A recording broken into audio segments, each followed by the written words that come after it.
Tiki-Tiki. Ini adalah kisah dari tahun 1956. Ada sebuah kota bernama Hokkaido di Jepang. Di kota itu, ada daerah bernama Muroran. Ada perguruan tinggi di Muroran, dan di kampus itu, seorang gadis bernama Kitsu belajar. Suatu hari, Kitsu datang ke kampus dengan mobil ayahnya. Teman-temannya amat senang melihat ini. Ada apa, Kitsu? Mengapa kau mengendarai mobil hari ini? Mari temanku, hari ini kita akan berkendara keliling kota dengan mobil dan bersenang-senang. Bagus, Kitsu. Sudah saatnya kita bersenang-senang. Kita belum bersenang-senang lagi belakangan ini. Ya, kau benar, Fuji. Hari ini kita akan berkeliling kota dengan mobil dan bersenang-senang. Baik, setelah kuliah selesai, ayo bertemu di sini dan kita akan berangkat. Jangan terlambat. Jangan ambil kelas tambahan. Oh ya, ayo berpesta. Sampai ketemu setelah kuliah. Semua kembali ke kelas masing-masing. Sorenya saat kuliah selesai, Kitsu mengendarai mobil dan semuanya masuk. Mereka berkendara ke banyak tempat. Baik, berikutnya kemana? Aku kehabisan ide.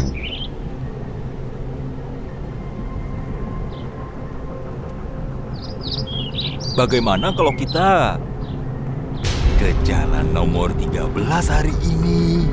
Teman-temannya saling menatap dan tersenyum. Kau benar, Fuji. Ayo pergi melihat ada apa di sana.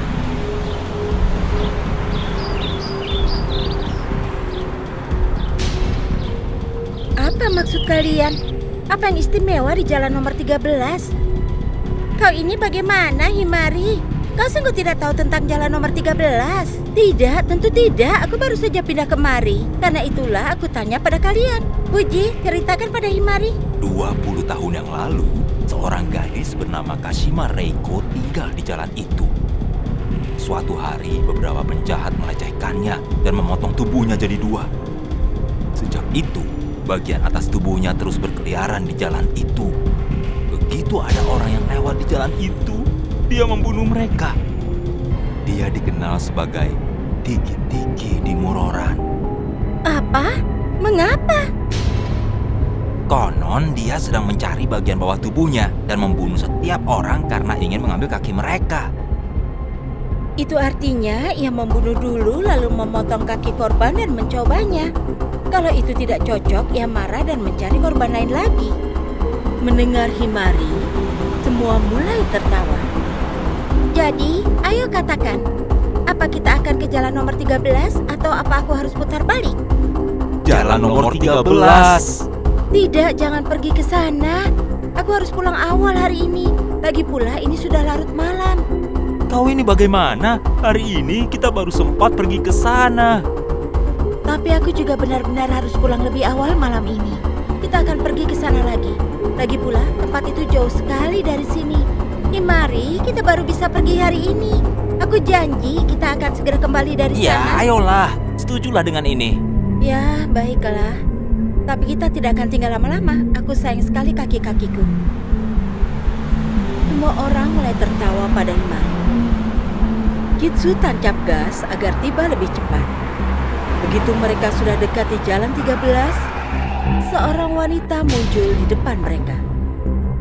Rambutnya putih dan tampak amat tua.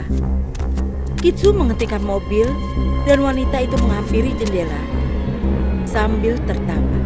Semua orang terkejut melihat wanita itu. Mengapa kalian pergi ke sana? Mengapa ibu jalan di depan mobil? Apa ibu mau ditabrak? Jangan khawatirkan aku. Kalian seharusnya lebih menjaga nyawa kalian sendiri. Pergilah dari sini, atau tidak akan ada yang selamat. Tidak seorang pun.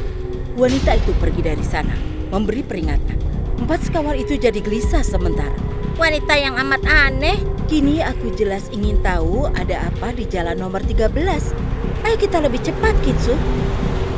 Kitsu tancap gas lagi dan berputar ke jalan nomor 13. Mereka parkir dan semua keluar. Mereka semua melihat ke jalan itu. Tak seorang pun tinggal di jalan itu. Semua rumahnya sudah dipalang. Jalan itu sudah ditinggal seluruhnya. Dan tidak ada apa-apa kecuali lampu jalanan saja. Aku tidak melihat siapa-siapa di sini.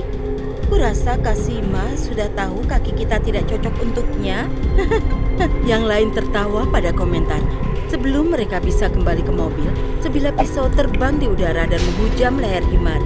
Darah mulai memuncrat keluar dari leher Himari dan ia jatuh di tanah. Himari, siapa yang melempar ini? Himari!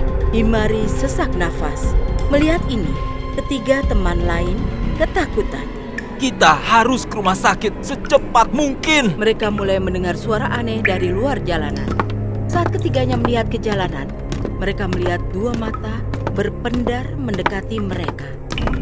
Dia tak lain adalah Kasima. Setengah tubuhnya merayap ke arah mereka berempat. Tapi dia cepat sekali. Kasima mendekati Kane dan menikamkan pisau pada sepatunya. Kane berteriak pilu. Cepat semuanya, kita harus pergi dari sini. Kitsu dan Fuji mulai berlari. Tapi Kasima menangkap kaki Fuji dan menggigit kakinya. Fuji jatuh ke tanah. Kitsu menoleh ke belakang, ketakutan dan gemetar. Kasima menggigit tubuh Fuji dengan gigi-giginya yang runtuh. Kitsu lari ke arah mobil, menyalakannya dan mengendarainya pergi dengan cepat. Kasima melihat mobil Kitsu melaju. Ia juga mulai mengejar Kitsu dengan kecepatan tinggi. Kitsu berkeringat saat duduk dalam mobilnya. Kasima melompat ke jendela depan mobil dan memecahkan kaca. Kitsu membuka kotak samping dan mengeluarkan pisau dari sana dan menyerang Kasima. Tapi itu tidak mempan pada Kasima. Kasima merebut pisau Kitsu dan menikamnya dengan itu. Kitsu juga tewas. Keesokan harinya, dua polisi melewati tempat itu saat mereka melihat 4 tubuh terkapar di tanah. 4 mayat terkapar di tanah. Tubuh mereka terpenggal dari kaki-kaki mereka. Ini pasti perbuatan hantu Kasima.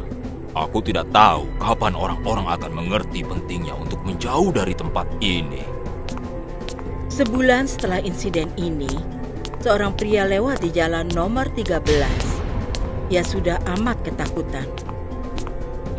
Aku pasti gila lewat di sini, tapi aku harus ke tempat kerja. Bosku bilang ini jalan pintas. Seharusnya aku melihat peta dulu.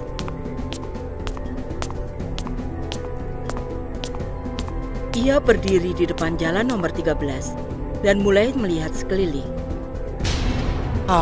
Tidak. Aku harus kemana dari sini? Aku tersesat. Biar aku lewati jalan ini dan melihat apa ada yang kukenal di ujungnya. Pria itu mulai berjalan lewat jalan itu. Dan tak lama kemudian, terdengarlah teriakan kerasnya. Setelah kejadian itu, pemerintah berhenti melewati jalan itu dan menaruh papan-papan dilarang masuk di mana-mana. Seluruh kota tidak pernah lagi melewati tempat itu untuk menghindari momok di jalan nomor 13 dan Kasima. Selesai. Chupacabra. Ini kisah dari tahun 1995 di sebuah desa di Meksiko. Ryan tinggal bersama istrinya Rosie dan putranya Alex yang berusia 15 tahun. Ryan punya salah satu lahan pertanian terbesar di desa itu, juga punya banyak ternak. Suatu hari, Ryan memanggil Alex. Alex, ayah harus ke kota mengurus pekerjaan penting. Kau harus beri makan semua ternak dan ajak Jimmy jalan-jalan.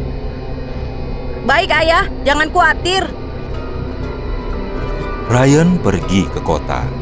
Teman Alex, Parker, datang ke rumahnya. Alex, maukah kau nonton sirkus bersamaku? Ku dengar sirkus tahun ini lebih baik daripada tahun lalu. Tidak, Parker. Hari ini aku banyak pekerjaan. Aku harus memberi makan ternak. Lalu aku harus membawa Jimmy jalan-jalan. Jadi, ayo kita lakukan sesuatu. Aku akan bantu beri makan ternakmu, lalu kita bisa nonton sirkus dan bawa Jimmy bersama kita, hitung-hitung jalan-jalan. Bagaimana Jimmy diam di sana? Mereka tidak akan mengizinkannya masuk bersama kita. Ya, kita tinggal ikat dia saja sebentar dan menonton. Jimmy tidak akan melakukan apa-apa. Dia anjing yang pintar. Iya kan, Jimmy? Jimmy menggoyang ekor. Alex senang melihat ini. Baiklah, ayo kita selesaikan semua pekerjaan. Alex menyelesaikan semua pekerjaan dengan bantuan Parker dan pergi nonton sirkus dengan Jimmy pula. Aku senang sekali kita akan nonton sirkus lebih awal dan menceritakannya pada semua orang. Ya, itu akan menyenangkan. Alex dan Parker tiba di dekat sirkus. Mereka mengikat Jimmy di pohon. Lalu seekor hewan misterius mengawasi mereka dari balik semak-semak. Taring-taringnya runcing dan matanya berbendar. Alex dan Parker mengikat Jimmy dan pergi menonton pertunjukan. Jimmy terikat, diam di sana dan melihat ke sekeliling. Kini semua orang di dalam sirkus dan pertunjukan dimulai. Jimmy melihat hewan di balik semak itu. Ia mulai menggonggong keras dan mulai menarik-narik talinya dengan keras. Si hewan aneh keluar dan berdiri di depan Jimmy. Ia tampak amat mengerikan. Matanya merah dan taringnya runcing. Ia mulai menatap Jimmy. Darah menetes dari giginya. Jimmy mulai menggonggong ke arahnya dan menarik talinya sekeras ia bisa. Alex dan Parker tidak bisa mendengarnya. Mereka sedang menikmati sirkus saat Alex bicara pada Parker. Parker, aku harus melihat apa Jimmy baik-baik saja. Kau tetaplah di sini, biar aku yang mengeceknya. Masih ada waktu sebelum pertunjukan berakhir. Baik, cepatlah kembali. Parker keluar dari sirkus dan melihat ke arah tempat Jimmy. Lalu dia melihat hanya ada tali yang terikat di pohon dan Jimmy sudah hilang. Mungkin sembunyi di semak-semak. Hei, Jimmy, kemana kau pergi? Parker lari mengejar Jimmy ke semak-semak. Parker mencari Jimmy, tapi tidak bisa menemukannya. Kemana kau pergi, Jimmy? Aku harus bilang apa pada Alex? Parker mulai berjalan kembali ketika dia tersandung sesuatu. Saat dia bangun, dia baru sadar itu adalah bangkai Jimmy, berdarah-darah dan mengering.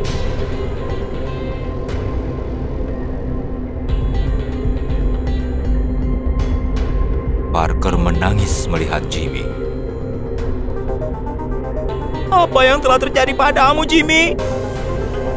Siapa yang melakukan ini padamu? Saat Parker menangis, si makhluk mengerikan menatap pada Parker dan mulai menggeram. Parker mendengar suara geraman itu. Saat ia menengok ke belakang, ia kehabisan akal dan lari ketakutan. Dia merasa ngeri. Makhluk itu mengejar Parker dan menerkamnya dari belakang. Parker jatuh di tanah dan mulai terengah-engah. Hewan itu menghujamkan kuku-kuku runcingnya pada leher Parker dan minum darahnya. Parker berteriak, tapi hewan itu tidak berhenti. Alex sedang menunggu Parker dan kesal karena dia terlambat. Ini terlalu terlambat. Mengapa Parker belum datang? Pertunjukan terakhir akan segera dimulai. Alex keluar dari sirkus dan mulai mencari Parker. Parker, di mana kau, Parker? Alex melihat Jimmy bahkan tidak terikat di pohon lagi. Alex gelisah. Ia melihat kemana-mana tapi tidak menemukan siapapun. Jadi dia lari pulang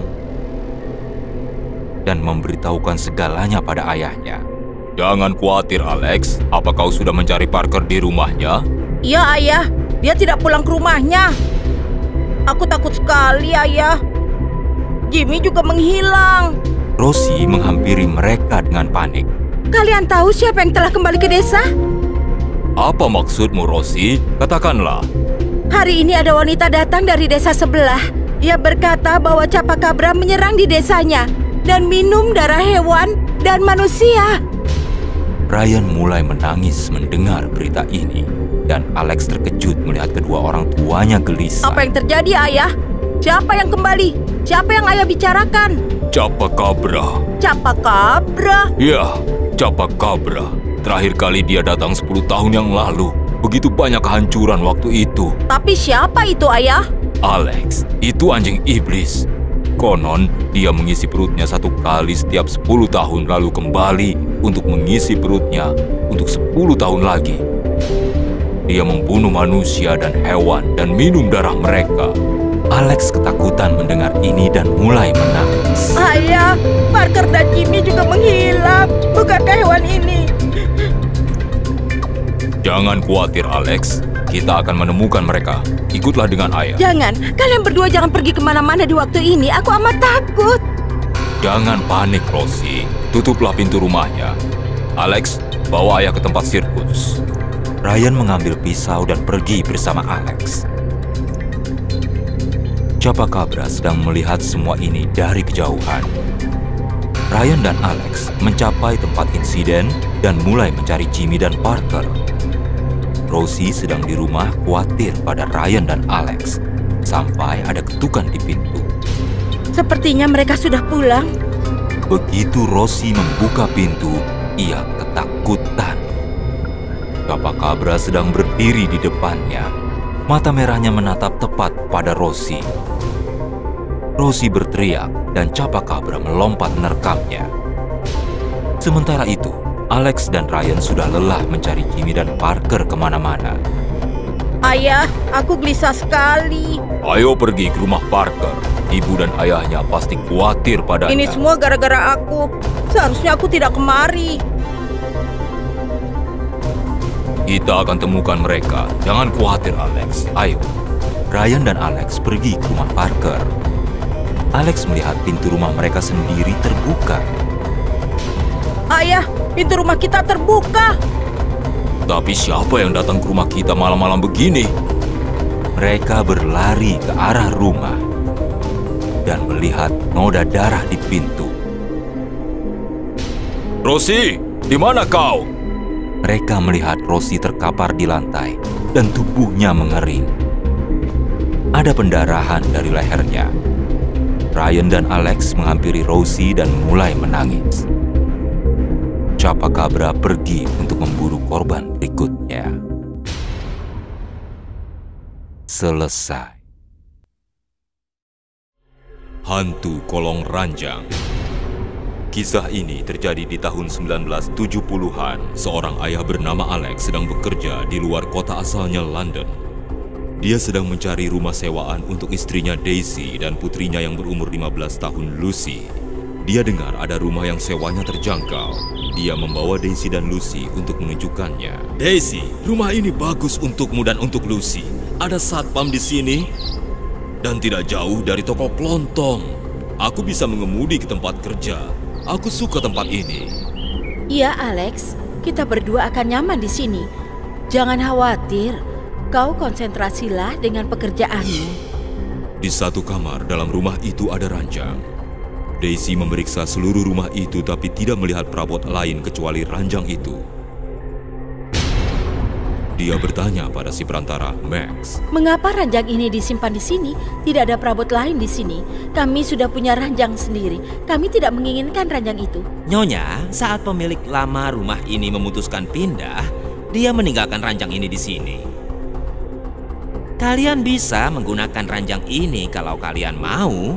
Baiklah, kami akan memakainya, tapi aku ingin membeli kasur baru. Baik, Pak. Silakan sewa tempat ini bulan depan. Begitu mereka menyewa tempat ini, Alex keluar kota untuk bekerja. Daisy dan Lucy mulai membersihkan rumah. Setelah beberapa lama, Lucy menemui Daisy. Ibu, aku ingin tidur di ranjang ini. Aku suka ranjang ini. Itu amat indah. Baik, Lucy, kau boleh tidur di sana. Lucy sangat senang dengan rumah baru dan ranjangnya. Hingga larut malam saat dia mendengar sebuah suara memanggilnya. Lucy. Lucy terbangun dan menyalakan lampu, tapi tidak ada siapapun di kamar. Lucy tidur lagi. Setelah beberapa lama, lampu itu mati sendiri. Dia menyalakannya lagi, tapi lampu itu mati lagi. Ada seseorang memanggilku kemarin malam di kamarku. Jangan konyol, kau pasti sedang mimpi, Lucy. Ibu, tidurlah bersamaku di kamarku malam ini. Ya, baiklah. Kali berikutnya, Lucy sedang belajar dan dia lagi-lagi mendengarkan suara seram. Lucy melihat sekeliling kamar dan tatapannya beralih ke arah ranjang. Lucy. Suara itu datang dari kolong ranjangku. Perlahan Lucy melihat ke kolong ranjang, tapi tidak ada siapapun. Saat berpaling dari ranjang, dia mendengar suara lagi. Dia cepat-cepat berbalik dan melihat ke kolong. Tampaklah sesosok bayangan mengerikan. Lucy lari dari ranjang itu. Larinya tidak cukup cepat. Lengan-lengan panjang muncul dari kolong ranjang dan menangkapnya. Dia berteriak saat dia ditarik. Ibu, ibu, tolong aku, ibu. Lalu Daisy datang ke dalam kamar. Ada apa, Lucy? Ada apa? Kenapa kau menangis? Ibu, ada seseorang di kolong ranjangku. Di kolong ranjang? Saat Daisy melihat ke kolong ranjang, tidak ada siapapun. Tidak ada orang di sini, sayang. Ibu, aku melihat hantu. Percayalah pada aku. Tidak ada siapa-siapa di sini, sayang. Tenangkanlah dirimu. Lucy sangat ketakutan dengan kejadian ini. Tapi karena ada ibunya, dia jadi tenang. Sang ibu menemaninya untuk membuktikan tidak ada siapapun di kolong ranjang. Lucy. Saat Lucy menyalakan lampu dan melihat ke kolong ranjang, sesosok menyeramkan menatap balik ke arahnya. Dia berteriak, lalu jatuh pingsan. Daisy terbangun dan berusaha membangunkan Lucy. Bangun, Lucy. Lucy, apa yang terjadi? Bangun, nak. Mata Lucy terbuka, tapi tidak mengatakan apapun sama sekali. Dia hanya diam, duduk saja dalam kamar sepanjang hari. Dia bahkan tidak mau makan. Daisy khawatir pada Lucy. Daisy menelepon Max si perantara untuk datang. Dia menemui Max di halaman rumah. Apakah pernah ada kejadian dalam rumah ini? Jangan bohong, kau tidak tahu kondisi putriku sekarang. Ada sesuatu yang tidak beres dalam kamar itu. Sementara itu, Lucy sedang duduk dalam kamarnya. Dan lagi-lagi dia mendengar suara. Lucy. Lucy. Lucy berdiri. Pintu kamar tertutup dengan sendirinya. Saat itu, sesosok keluar dari kolong ranjang dan kamar itu dipenuhi kegelapan yang aneh. Roh itu wajahnya mengerikan. Lengannya yang amat panjang mengangkatnya ke udara. Ayo, Lucy. Dunia ini bukan untukmu. Ikutlah aku. Si hantu berbalik ke arah lampu dan lampu itu pecah berantakan. Kaca-kacanya berjatuhan. Si hantu menatap mata Lucy dan mengendalikannya. Lucy mulai berjalan di pecahan-pecahan beling. Sementara itu Daisy sedang di luar menanyai si perantara. Aku tidak tahu secara pribadi soal kecelakaan itu, tapi orang-orang menyebarkan cerita hantu tentang tempat ini. Pemilik lama rumah ini, Thomas, punya putri yang berusia 20 tahun bernama Hazel. Dia dulu selalu sakit. Kondisi mentalnya tidak baik. Orang bilang dia cenderung suka bunuh diri. Setiap hari dia mencari cara untuk bunuh diri. Dia biasa mengajak orang lain untuk bunuh diri bersamanya. Melihat semua ini, keluarganya membuatnya terikat di ranjang agar dia tetap aman. Dan mereka tidak mengatakan ini pada siapapun. Tapi suatu malam dia berhasil bunuh diri dengan membenturkan kepalanya pada ranjang. Setelah itu, semua anggota keluarga Thomas juga bunuh diri. Hanya Thomas yang masih hidup dan dia pergi. Tapi siapa yang tahu gosip ini benar atau tidak? Oh tidak, aku meninggalkan putriku dalam kamar itu. Daisy lari dari halaman kembali ke dalam rumah. Saat Daisy membuka pintu, dia melihat Lucy sedang berjalan di atas kaca. Sedang dalam kendali si hantu. Daisy ketakutan. Lucy, putriku! Lepaskan putriku! Hantu itu menatap ke arah Daisy dan melayangkan semua pecahan kaca ke udara, lalu melemparkannya ke arah Daisy. Daisy terluka parah. Lucy, ikutlah denganku. Kau tahu apa yang harus kau lakukan. Lucy bergerak maju untuk terbang dari jendela. Daisy yang terluka mencekal kakinya. Si hantu menjambak Daisy dan melemparkannya. Jangan Lucy, jangan lakukan itu, bangunlah. Lucy melompat dari jendela dan dia tewas. Si hantu tertawa keras-keras. Lucy. Bagus, Lucy. Aku mengharapkan ini darimu. Kondisi mental Daisy jadi tidak stabil. Max berlari ke atas dan melihat Daisy menangis histeris dan Lucy sudah tewas. Dia memberitahu Alex dan Alex pulang dan meratap. Dia membunuh putriku. Putriku bunuh diri. Aku juga harus mati. Semua orang harus mati. Hantu kolong ranjang memperhatikan mereka. Selesai. Mumi. Ini kisah di tahun 1995. Max tinggal di kota Chicago. Dia bekerja di museum terkenal di sana. Suatu hari, Max sedang bicara dengan asistennya, Sheldon. Sebuah peti mati terpampang di depan mereka. Sheldon, mumi ini dari Mesir. Konon usianya 1000 tahun. Itu Raja Fir'aun yang amat berbahaya. Konon dia menguburkan 100 orang hidup-hidup dalam dinding makamnya sendiri. Pak, aku juga dengar bahwa saat sedang sekarat, Sang Fir'aun berkata pada rakyatnya bahwa dia pasti akan kembali dan memerintah kerajaannya.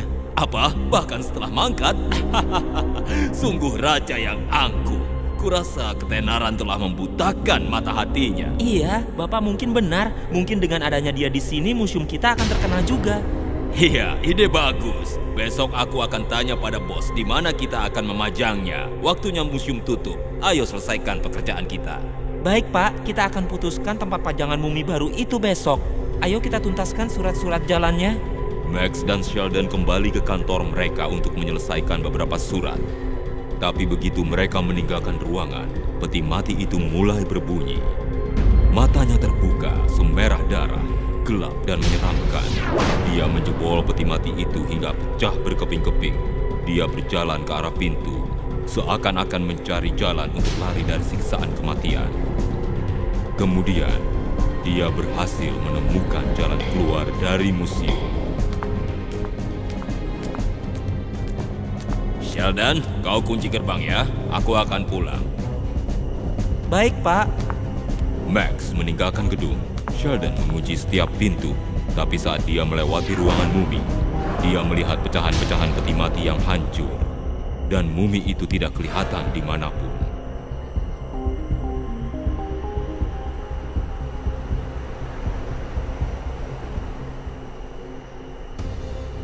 Serentetan jejak kaki berdarah tampak dari ruangan ke ruangan museum. Jejak berdarah siapa itu? Wajah Sheldon terperangah. Dia menyadari sesuatu. Matanya terbelalak. Pasti ada yang tidak beres. Gawat ini. Mumi itu pasti bangkit kembali. Ini pasti jejak kakinya. Dia mengikuti jejak kaki itu ke tempat parkir yang tertutup salju. Oh tidak, gawat. Mobil Max diparkir di sini. Itu berarti... Sheldon ketakutan dan langsung menelepon Max. Max mengangkat telepon. Sheldon bertanya dengan gelisah. Pak, Bapak di mana? Ada apa, Sheldon? Aku sedang di Baker Street.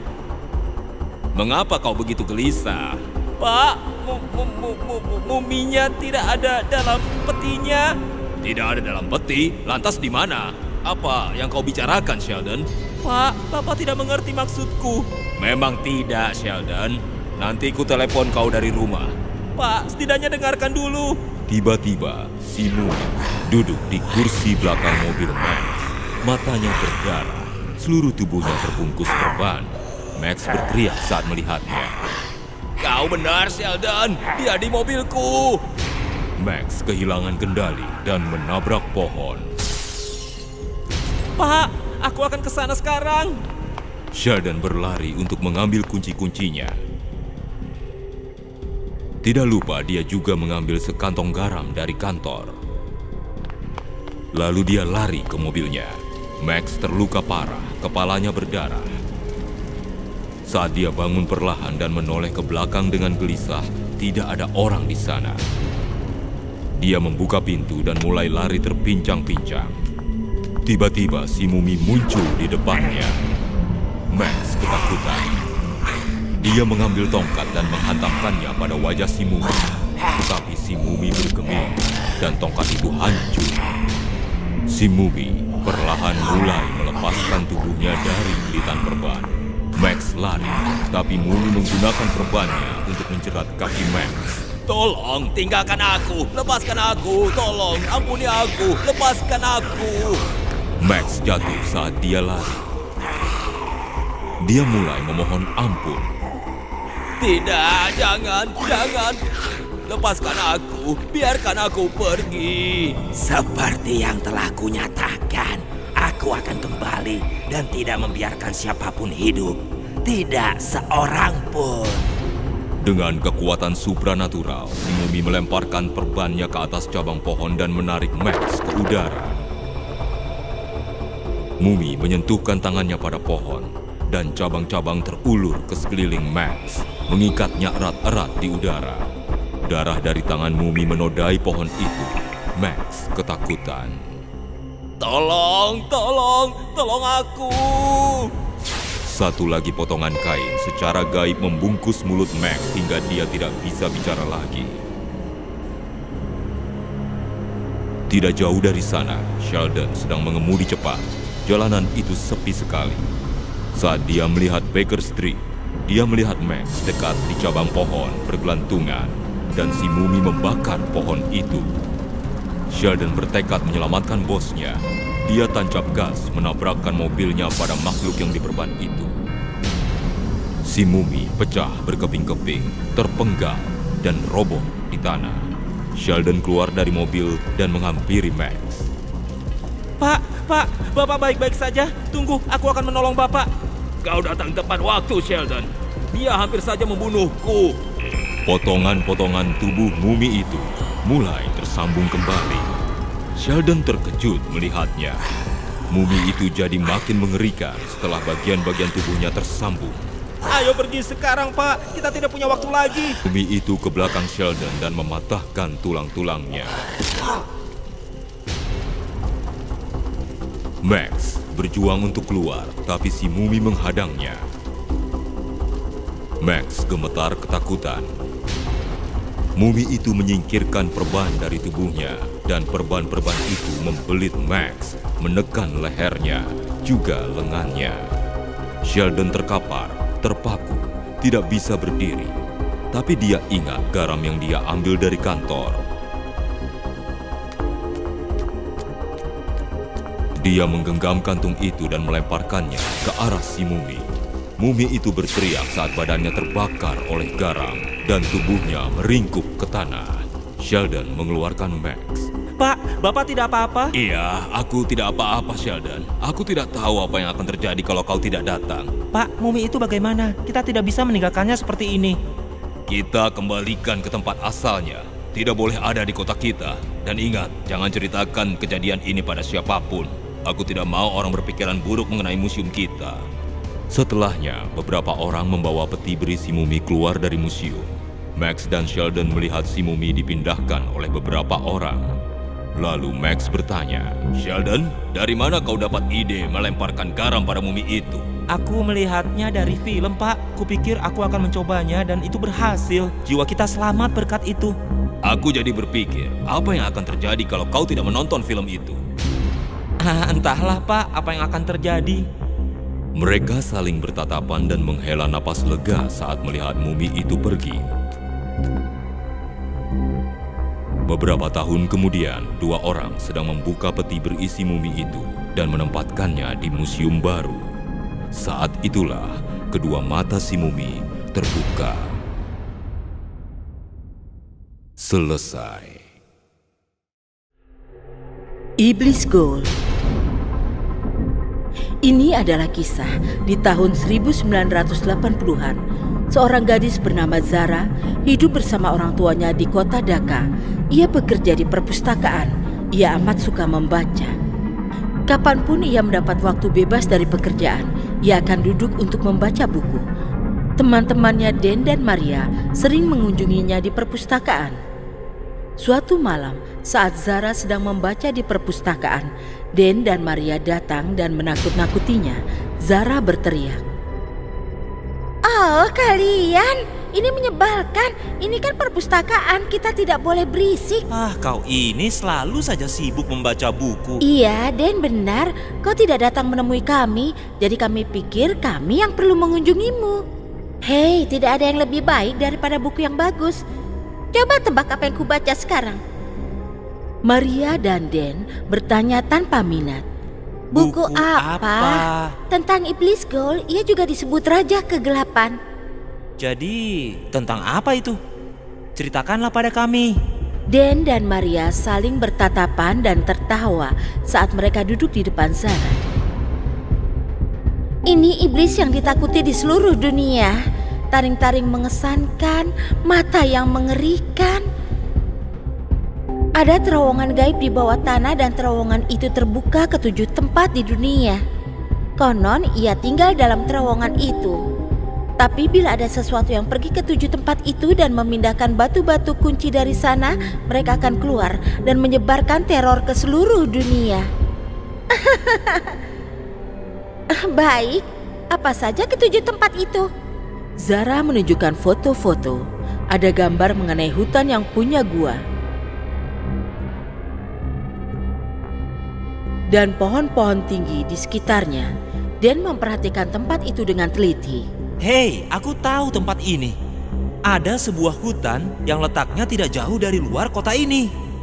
Apa? Jadi ayo kita ke sana dan cari tahu apakah itu benar atau tidak. Tidak mau. Cukuplah cerita-cerita hantu konyolmu itu. Kami hanya kemari untuk menjemputmu.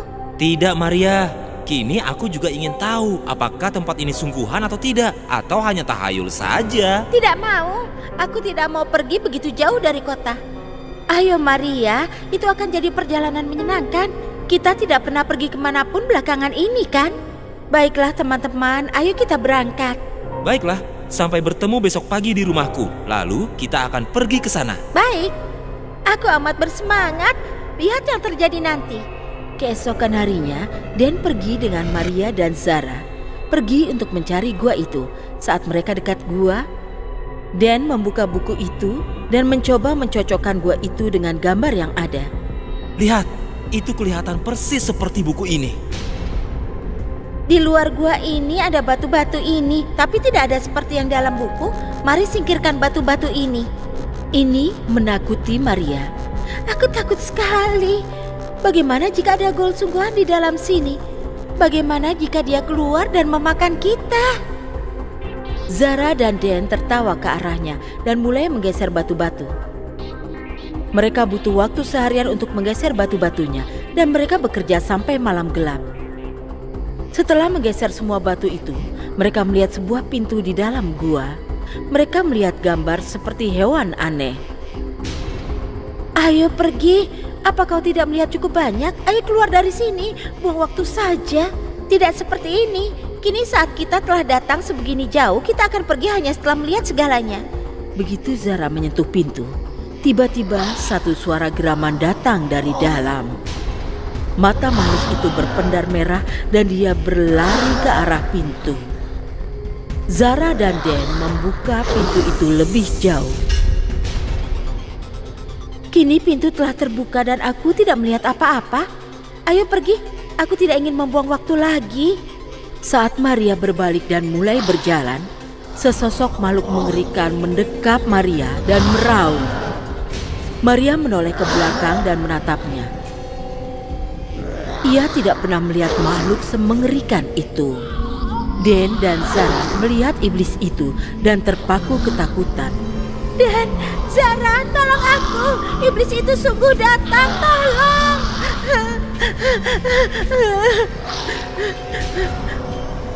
Ia mundur ke belakang. Saat itu si iblis menangkap kakinya dan mulai memakannya. Maria berteriak kesakitan. Iblis itu memakan daging dan darah menetes dari mulutnya. Dan, lakukan sesuatu, Dan. Ia akan membunuh Maria. Aku amat ketakutan. Aku tidak mengerti apa-apa. Apa yang harus aku lakukan, Zara? Kau punya batu, lemparkan itu pada si iblis. Baiklah, kau diam saja. Baiklah. Dan memungut batu dan melemparkannya pada si iblis. Si iblis menatap ke arahnya dan menjadi murka. Ia menoleh ke arah Den dan Den mulai lari ketakutan. Si iblis mengejarnya. Ia mendorong Den dari belakang dan Den jatuh ke tanah. Kepalanya terantuk batu dan dia berdarah. Lalu Zara mengangkat Maria. Maria, bangun Maria. Aku terlalu ketakutan, Zara. Ia akan membunuh kita. Kumpulkan keberanianmu, Maria. Tidakkah kau lihat betapa mengerikannya dia? Aku takut sekali. Kita seharusnya tidak datang kemari. Kakiku sakit sekali. Kurasa aku tidak akan bisa berjalan. Tidak, Maria, jangan katakan itu. Kita akan menghadapinya bersama. Kau tenanglah, aku akan cari akal. Zara menemukan buku yang jatuh itu dan mulai membaca tentang si iblis. Ia terkejut saat membacanya. Maria, hanya ada satu cara untuk menghentikan Ghoul, kecuali seseorang mengorbankan diri di depannya dan ia tidak akan makan daging orang lain, atau dia tidak akan berhenti. Dan membuka matanya, kepalanya terluka. Ia bangkit dan lari pergi ketakutan. Begitu ia mulai berlari, ia melihat bahwa si iblis sedang berdiri di depannya. Tidak, tinggalkan aku, lepaskan aku. Ghoul menatapnya dengan marah. Matanya berubah merah dan ukuran tubuhnya jadi makin besar. Begitu si iblis maju untuk menyerangnya, Zara menghentikannya dan mulai membaca dari buku. Ghoul, aku Zara. Aku ingin mengorbankan diriku sendiri. Kau datanglah dan makan dagingku dan jauhkan dunia ini dari kejahatanmu. Maria dan Den terkejut mendengar ini dan mereka mencoba untuk menghentikan Zara menyodorkan dirinya sendiri sebagai korban. Tidak, Zara, jangan lakukan itu. Zara, tolong jangan lakukan itu. Semua ini terjadi karena aku. Jadi sudah tanggung jawabku untuk memperbaikinya. Den dan Maria mulai menangis. Iblis Ghoul menghampiri Zara, menyeret kakinya dan membawanya masuk dalam gua. Zara berteriak kesakitan. Pintu tertutup dengan sendirinya. Maria dan Den mulai menangis dan saling berpelukan. Aku tidak pernah menduga hal seperti ini akan terjadi pada kita. Kita harus pergi dari sini, Den. Zara telah mengorbankan nyawanya untuk menyelamatkan nyawa kita. Kita harus menghormati itu. Dan setuju sambil terus menangis. Kau benar, Maria. Ayo kita pergi dari sini. Selesai.